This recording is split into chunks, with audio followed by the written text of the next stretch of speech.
Ayun, so good evening sa inyo guys. Ngayon po ay September 21, 2020 at ito nga po yung status ng ating stock trending ngayong araw na to. So nag-gain po yung ating index. So pulay na capture po sa kanya pero green po tayo ng 0.01%. So hindi nga masyadong gumalaw yung ating index at nasa 5,909.32 pa rin yung level natin. So maraming umangat na blue chips, meron namang mga nagbagsakan sa kanila. So balance lang po yung ating market sa ngayon. So makita nyo naman, so karamihan po ng trending stocks natin ngayong araw na to, nasa telco players po yung mga usapan sa ngayon. So ito po sila, si Now yung nanguna sa atin. So medyo malaki kasi yung gain, si Dito, Merimart, TBGI, ECP, Tel, DLL, Megawide, Macro Asia at ang ating PSCI Index. So bago po tayo magpatuloy, pakibasa po yung ating disclaimer. And then sa mga bago nating kasama, as usual, sabi ko sa inyo, please don't forget to subscribe po dito sa ating Palabi Trader na YouTube channel. So i-browse mo lang na maigi yung ating channel. So yung daily uploads natin, yung mga company reviews natin. Ayan si Now, medyo maraming nanonood sa kanya. And then dito naman sa ating mga profit or loss section at yung mga kailangan po natin kung trader ka or investor sa stock market, kahit papaano alam mong gamitin yung ating mga basic indicators at mga fundamentals po na kailangan mo kung nag-invest ka kasi may risk nga po dito sa ating stock market naman. So follow mo din lang ako dito sa aking Facebook account at pwede mong pasadahan yung mga pinopost na mga kasama natin or yung mga pinopost ko, baka po makatulong dun sa mga stocks na hawak nyo naman. So ganun din sa ating Palabi Trader na Facebook page. Ayan, so pares din naman nilalagay natin. So pasyalan mo lang din kung meron kang time. And then sabi nga sa inyo, yung nire-recommend ko sa inyo, yung Twitter account kasi mabilis nga po yung mga news magliparan dito sa ating Twitter. So isang retweet mo lang mula doon sa mga kilalang newspapers or personalities. So makukuha na natin kaagad yung mga news. So medyo delay kasi yung mga news sa Instagram. And then minsan medyo may haling emotion yung mga nakapost po kasi doon naman. So sa ngayon medyo madami tayong news na nakuha regarding nga po dito kay Now Telecom natin ngayong araw na to. So silip ulit tayo dito sa ating index. So sabi ko nga sa inyo, noong umaga makita mo dito sa 5-minute chart talagang binagsak yung ating index. So nag-loss tayo ng ilang percent ba? So tingnan natin yung kanyang previous na date kung saan siya nagkaroon ng closing naman. So September 21. So medyo umakyat siya, no? And then binagsak siya. Medyo malaki din or rather negative 0.57%. Pero pagdating naman ng closing, dinalik din sa bandang taas yung ating market. Ayan, so sabi ko sa inyo, may mga blue chips na nakita tayo nagbagsakan. And then meron din mga blue chips na bumalik sa kanilang or rather umakyat din ng konti kaya medyo balance lang po yung ating market. So makita mo, overall sideways pa rin yung ating index. So wala pa rin tayong aasahan na ganun kaganda dito sa ating mga blue chips naman.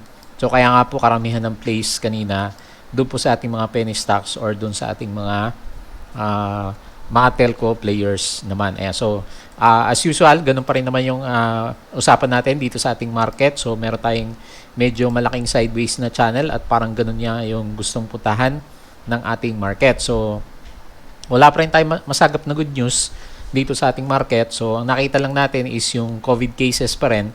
So medyo mataas pa rin guys. So more than 3,283. So kahapon po na COVID cases natin. So mukhang nag-average na tayo sa ngayon ng around 3,000 na COVID cases per day. So sabi natin mataas pa rin yan. In-expect natin nung medyo gumanda yung ating index is nagkaroon tayo ng mga COVID cases below 3,000. So around 2,000 level. Yung pinaka best case natin is 1,300. Pero yun nga, sabi natin nung huli. So medyo nagkamali lang doon sa accounting ng ating mga COVID cases naman. So sa ngayon nag-normalize na more than 3,000 pa rin yung cases per day. Kaya hindi po makakyat yung ating index. So sabi ko sa inyo, naka-lockdown pa rin naman.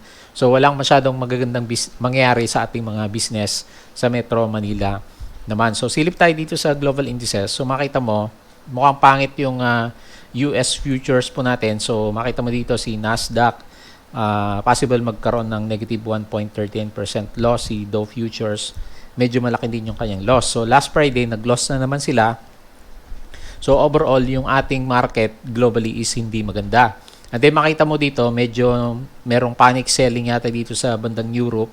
Nagkakaroon po sila ng more than 3% na losses naman. So, ang laki din ng nawala sa kanilang index. Kaya, maganda na rin kahit papano po yung nangyari sa ating index. Hindi naman siya masyadong bumagsak ngayong araw na to. So, bakit bumabagsak yung ating European market? So, meron tayong nabasang news. So, mukhang na-delay yata yung stimulus nila para dun sa mga COVID cases natin. So, di ba tayo sa Pilipinas, meron na tayong stimulus package, yung ating Bayanihan 2 naman. So, yun po yung tingin natin is nagiging reason bakit bumabagsak po yung European markets natin. So, makita mo globally, pati pala dito sa bandang Asia, bagsakan din ngayong araw na to. So, medyo na-spare nga yung ating index sa ngayon. So, kahit pa paano pala, maganda pa rin yung nangyari po dito sa ating mga blue chips kasi nga hindi po siya masyadong nagbagsakan ngayong araw to. Although sabi ko sa inyo, may mga nakita tayo dyan na medyo malalaki po yung bagsak, medyo na balance out naman yung ating mga indices dito para sa ating mga blue chips naman. Okay, so hindi pa rin maganda yung net foreign selling, negative 551.85 million. So sino kaya sumasalo dito sa ating market, no? So makita mo kasi araw-araw net foreign selling po yung ating PSCI market. Pero kahit papaano hindi naman masyadong bumabagsak yung ating PSCI index naman. Okay? So punta tayo dito sa ating mga top trending stocks. So unahin natin si Now kasi siya yung nauna. So hindi naman siya nagsiling, no? So negative or rather 49.79% ngayong araw na to itong si Now.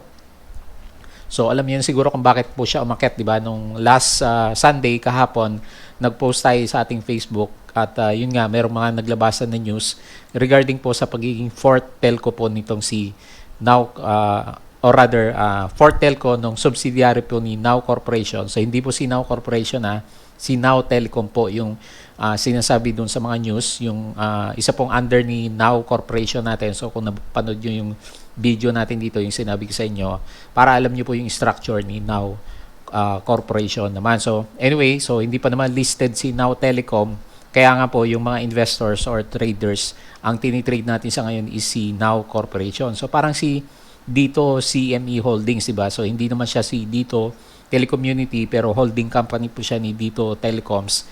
Kaya siya po yung tinatrade at naglalagay ng mga investment yung ating mga traders sa investors naman sa kanya. So, yun nga, naging matunog po sa news itong si Now Corporation natin kasi naglabas na nga po ng disclosure ngayon si Now Corporation. So, makita nyo po ito sa PSE Edge regarding po sa listing by way of introduction nitong si Now Telecom natin. So, pwede nyo basahin yung details at pag dinownload mo po, yung nandito sa bandang attachment niya, makita mo dito, yung pag-aproba, pagbibigay ng provisional authority to install, operate, and maintain nationwide. So, nationwide mobile telecommunications system ng kanyang Now Telecom Company Incorporated. So, under po yan ni Now Corporation natin. So, mukhang maingay yung mga usapan kung babalik ka dito sa ating mga news live feeds kay Now. So marami yung nagsasabi na hindi nga daw siya yung fourth telco natin. And then pati yung galing sa isang resource person. So hindi ko nabuksan kung sino yon, pero sinasabi is meron lang tayong tatlong telco, si PLDT, si Globe, and then si Dito Telecoms natin. Pero based dito sa disclosures po ni Now Corporation, so sabi niya dito, as the country's fourth telco, Now Telecom, an affiliate of publicly listed Now Corporation, is currently setting the stage for its public listing as well as its 5G or 5th generation network rollout. So siya na rin yung nag-claim dito na siya po yung ating fourth telco. So, and then, pwede nyo pong pasadahan itong galing din po sa ating PSE Edge para mas maintindihan pa natin kung ano po yung meron talaga dito sa ating Now Corporation. Or pwede mong panoorin yung video natin na nilagay dito kasi galing din naman to sa website po ni Now Corporation, which is nagre-reflect din kung ano yung mga sinasabi niya dito sa kanyang press release naman. Ayan. So, meron siyang mga requirements dito para ma-complete niya yung kanyang listing para kay Now Telecom, pero tingin natin kaya naman niyang punuan niya kasi meron nga siyang kasamang investor sa kanya. Ayan. So, kung gusto niyo malaman, panoorin niyo po yung video natin para malaman niyo kung sino yung mga investors po ni Now Telecom naman natin. Ayan.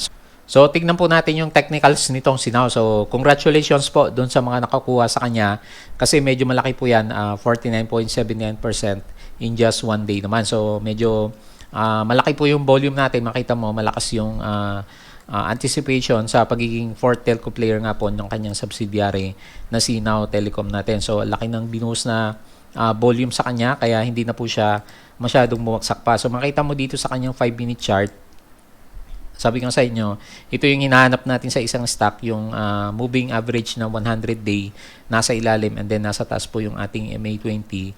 Ganon din naman yung ating MA9 sa kanya. So medyo nagkaroon siya ng konting consolidation dito sa around 3 pesos which is nagko-coincide naman dito sa previous resistance natin sa kanya dito sa area na to.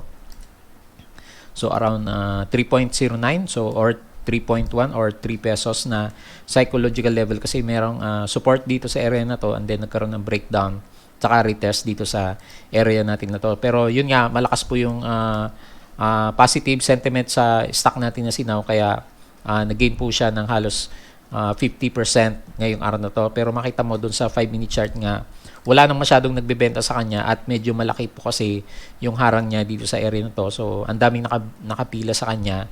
So, nag-anticipate tayo, although halos ceiling na po tayo ngayong araw na to, na meron pa rin pong pwedeng mangyaring pagtaas po ng price sa stock natin na Sinaw. So, kung medyo huli ka na guys dito sa stock natin na Sinaw, so pag-isipan mo nang mabuti kung papasok ka sa kanya kasi medyo yung candle natin batak na batak sa kanya, baka bukas magkaroon naman ng buhusan sa kanya. So yung iba mag-profit taking na muna kasi malaki na po yan 49% sa isang araw naman. Pero makita naman natin historically sa galawan po nitong Sinaw, talagang madali siyang iangat kasi yung market cap nga po niya is sa ngayon is nasa 6 billion lang. So bago umakyat ng 3.58 pesos, so around 3 to 4 billion yung kanyang market cap.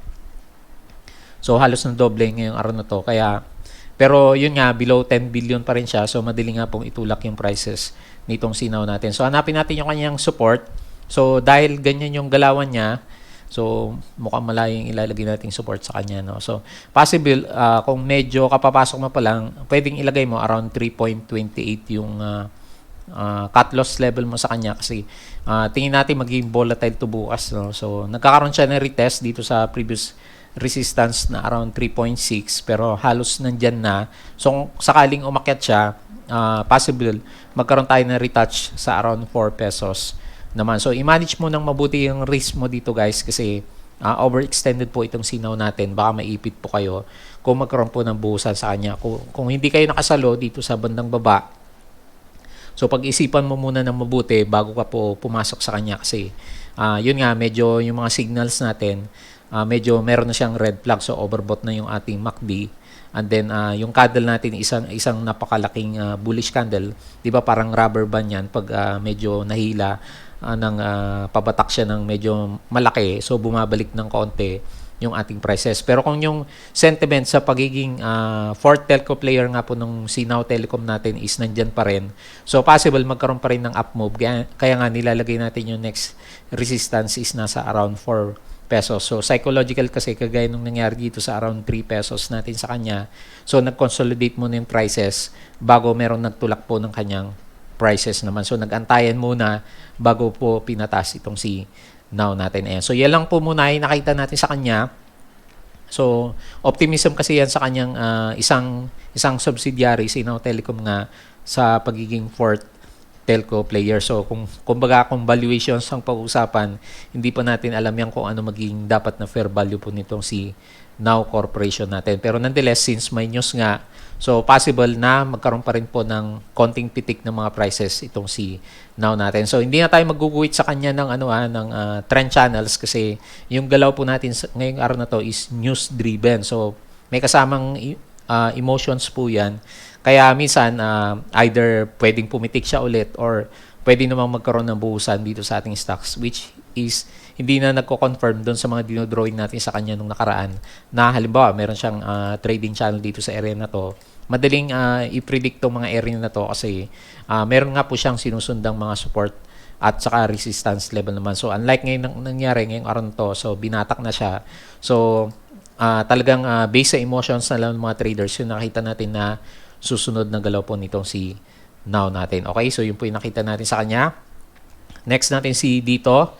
So, yun nga, kung ano yung nag-prevail na news kay Now.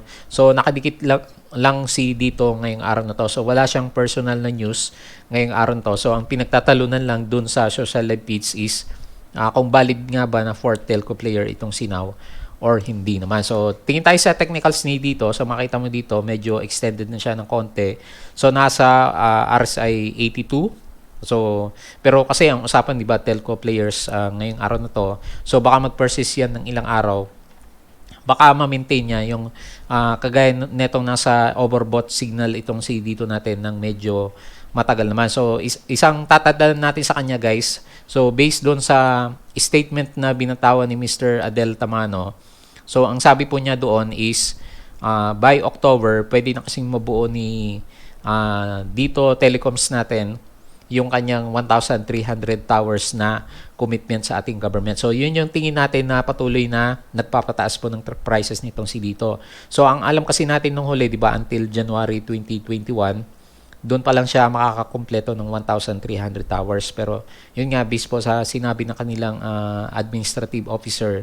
So, malamang next month, makompleto na nila yung 1,300 towers. So, yun po yung possible na nagpapagalaw po ng ating mga prices kay dito natin. So, balik natin yung malaking trading channel niya, yung nakita natin nung nakaraan sa kanya.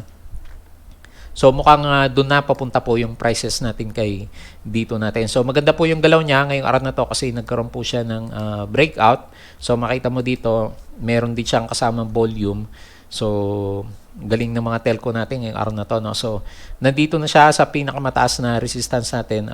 Sakto siguro no, yung pinag-uusapan natin nung nakarang araw.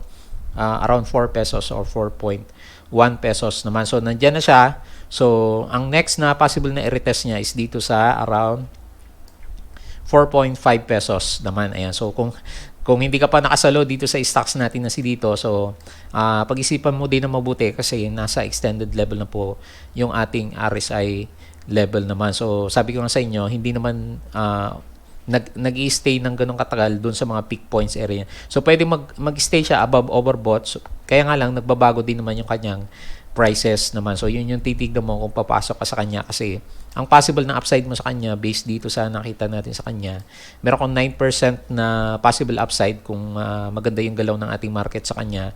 And then, ilalagay na natin yung support dito sa na-breakout na resistance natin nung nakaraan sa kanya naman. So, siguro dito sa may average area na at around 3.8 pesos. So, pwede ka magkaroon ng risk sa kanya. Sukatin natin siya na around halos 5% naman. So, halos 2:1 yung reward risk mo dito sa stock natin si dito. Doon naman sa kanyang susunod na move naman. Ayan. So, congrats po dun sa mga dito holders din natin kasi malaki din yan. Nag-gain po siya ng 9.57%. So, makita mo dito, sobrang bullish na yung ating RSI. Yung MACD, okay pa naman yung direction niya kasi hindi naman ganun masyadong kalayo yung ating blue line dito sa ating red line. Ito nga lang medyo baka may konting pullback siya for the coming few days. So bukas pwedeng umakyat pa rin. Pero sa next days, baka magkaroon ng konting pullback naman itong si dito natin kasi extended na po yung ating RSI level naman sa kanya. Okay? Next po natin si Merrimart. So, wala tayong masyadong news na nakita po dito sa stock natin na si Merrimart. So, medyo malaki yung loss niya, negative 3.62%. So, tingin natin, yung nangyari po dito kay Merrimart, nag-alisan po yung mga ibang investors or traders natin sa kanya para magpuntahan po kasi dun sa ating mga telco players. So, makita niyo naman siguro, lahat ng telco is umakyat ngayong araw na to.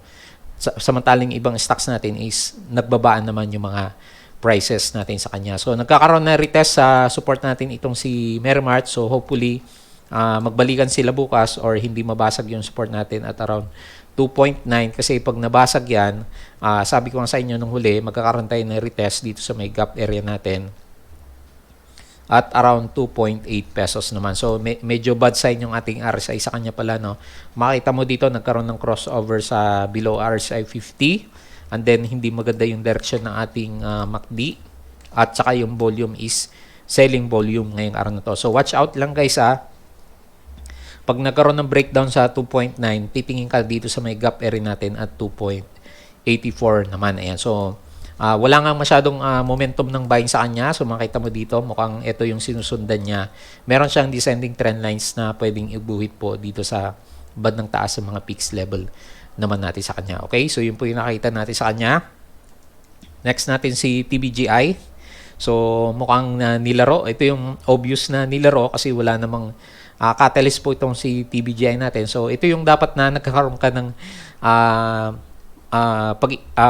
pag-aaral muna bago mo pasukin itong si TBGI kasi mukhang traders move na naman to, kagaya ng mga ibang stocks na pinag-usapan natin na wala namang catalyst pero bigla-bigla na lang umakyat yung kanilang price. So, ang market cap kasi nitong si TBGI natin is nasa 823.65 million. So, madali lang po pitikin to. So, nakakuha siguro ng opportunity yung iba kaya biglang pinataas po yung price. Pero makita mo, medyo malaki po yung binagsak niya. So, kung dito ka sa bandang peak nakahuli sa kanya, so possible meron ka ng loss na more than 10% naman sa kanya. So, tingnan natin sa 5-minute chart. So, makita mo dito, nag-start yung optimism niya at around 11:20 nung nag-akyatan na si Now saka si dito natin. So, umakyat siya ng halos 23% dito sa may breakout area natin sa kanya. And then, nagkaroon naman ng malakas na profit taking. Ayan. So, sabi ko sa inyo, ito yung mga stocks na babantayan nyo na maigi. So, yung mga kasama ko na or kapares ko na mayroon pong trabaho, ingat po kayo sa mga stocks na ganito kasi mabilis po magbagsakan. So, baka ma-whipso kayo. Sayang naman yung 10% nyo kung medyo malaki po yung nailagay nyo na amount naman sa kanya. So, sa ngayon, anong pwedeng putan nitong si TBGI? So, medyo emotional driven din sa tingin natin. So, pwede mo maging support. Itong previous candle natin sa kanya kasi ito yung pinakmalapit na pwede natin makita at 0.2021 pero pag bumagsak na dyan, so mag-decide ka na kung iiwan mo siya or hindi naman. So, ang next na resistance is dito na sa bandang taas kasi nga ito yung area na hindi niya malagpasan kaninang umaga naman. So, kung titignan mo, medyo malaki yung reward mo, around 14%, at ang risk mo sa kanya is 7%. So, 2:1 yung reward risk mo sa kanya. Yun ay kung pupuntahan pa rin ng mga traders to bukas kasi obvious naman, nilaro lang po itong si TBGI natin. Pero sabi ko sa inyo, mahirap pangunahan minsan yung ating price action. So, yun na lang, babala na lang sa inyo kung papasok kayo dito sa kanya. Gamitin mo yung reward risk ratio natin sa kanya kung papasok ka para alam mo na kung kailan ka mag-i-exit sa stock naman natin na si TBGI kasi risky po kasi yung mga stocks natin na ganyan na wala namang masyadong catalyst. Ayan. So, kagaya po nito si ECP. So, maganda din to, di ba? 1.17 billion yung kanyang market cap. So, ganun din yung nangyari sa kanya. Makita mo halos parehas. So, medyo risky siya kasi medyo malaki yung pagbagsak niya. More than 10% po yung binagsak nitong si ECP naman natin. So, same sa analysis natin kay TBGI. Possible na support area mo itong candle na to sa kanya kasi mayroong mga consolidation or pwede nating ibaba ng konti. Dito naman at around 7.38 and then yung pinaka-resistance mo is dito sa taas at 8.65 pesos naman. So, watch out lang pag nagkaroon na siya ng breakdown dito. So, yung reward risk natin sa kanya, umaabot siya ng 10% yung reward and then yung risk na possible makuha mo sa kanya is more than 5% naman. Yun nga lang, overextended na rin yung RSI natin. So, hindi natin nasilip si TBGI. Balikan ko lang. So, overextended yung RSI. So, napaka-bullish naman yung ating MACD sa kanya. So, hindi pwedeng maging guide yung ating RSI sa kanya kasi overextended nga siya. So, ganito din kay ECP po natin. So, yun lang guys lagi ako nagre-remind sa inyo, pagpapasok kayo sa mga stocks na walang catalyst at alam nyo namang pinitik lang siya, so konting ingat and then konting bantay sa kanya. So, anytime pwede kang magkaroon ng loss na more than 10% naman sa kanya. Nonetheless, kung sino yung nakasalo, congrats, si ECP natin is nag-gain po ng 18.39%. So, malaki na rin yan sa isang araw na gain po natin. Okay? So, nasama pala sa telco players natin itong si TEL. So, nag-trending itong si TEL natin ngayong araw na to, pero makita mo naman yung price action is hindi maganda. Nag-loss siya ng negative 0.58%. So, umakyat naman siya at nag-gain ng halos 2% pero mukhang hindi pa rin niya kaya. So medyo naapektuhan kaya itong si Tel natin dito sa pagkakaroon ng maraming telco. So meron na tayong third telco and then meron pa tayong fourth telco. So yun yung tingin natin na nangyari sa stock natin na si Tel. Kaya for the past 4 days medyo nagko-correct po yung ating prices sa kanya. So makita mo dito sa RSI medyo nabasag na rin yung ating bullish na RSI sa kanya. So and then kung magdo-drawing ka ng trend line sa kanya dito sa ating mga previous prices, so nagkaroon siya ng breakdown. So ang inasahan ko sa kanya, magkakaroon siya ng retest either dito sa support area natin. So ang pinaka-support natin possibly dito sa area na to at around 1,344 or dito naman sa ating MA100 naman. So isa pang nakita natin kung bakit nag-trending itong si Tel pala. Maraming nagre-reklamo sa kanya kasama si Globe. So meron yatang nawalan ng mga signal kasi may naputol yata or nasira na fiber optics cable po itong si Tel natin. Ayan. So doon sa previous na nabasa ko, mukhang inaayos na yata pero hindi pa natin alam kung totally naayos na po ni Tel yung kanyang problema naman. Ayan. So nung huli okay pa siya kasi meron siyang uptrend pero ngayong araw na to, so ilang days na medyo nandito sa ilalim po ng ating ascending trend lines naman. Pero overall picture, syempre, pag titignan mo, prices are still above ng ating MA100. So, kung medyo long term ka, uptrend pa rin yung tingin natin sa kanya. Pero ito nga, itong ginuguhit natin sa kanya is for mga traders po na kagaya natin na sabi natin, once ma-break yung mga resistance levels natin, so it's time for you to decide na or mag-antay ka dito sa ating mga susunod na support level naman. Ayan. So, anyway, hindi naman siya masyadong bumagsak. Nag-loss lang siya ng negative 0.58%. Okay, next po natin si BLL. So, nag-trending si BLL kasi medyo maganda po yung galaw niya. Nag-gain po siya ng 3.03%. And then, makita mo yung ating RSI is maganda din yung pitik.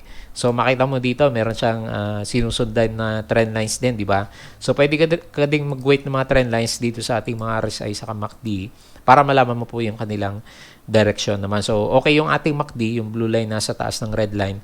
And then, yung RSI natin is nagbabounce lang dito sa ating trend lines na pwedeng iguhit naman sa kanya. At maganda dito meron siyang breakout. Meron siyang breakout dito sa resistance ng RSI and then nagkaroon ng bounce dito sa area naman na to. And then, mukhang may kasamang volume. So, medyo maganda to. So, good sign para kay BLL kasi makita mo, di ba, meron siyang low and then another higher low and then meron siyang high dito sa area to. So medyo valid na isang kumbaga breakout din to kahit papaano kasi makita mo may volume and then yung price is nasa ibabaw po ng ating resistance level naman. So congrats po dun sa may hawak sa kanya. So mukhang nag-i-start ng mag-reverse po itong si BLL natin.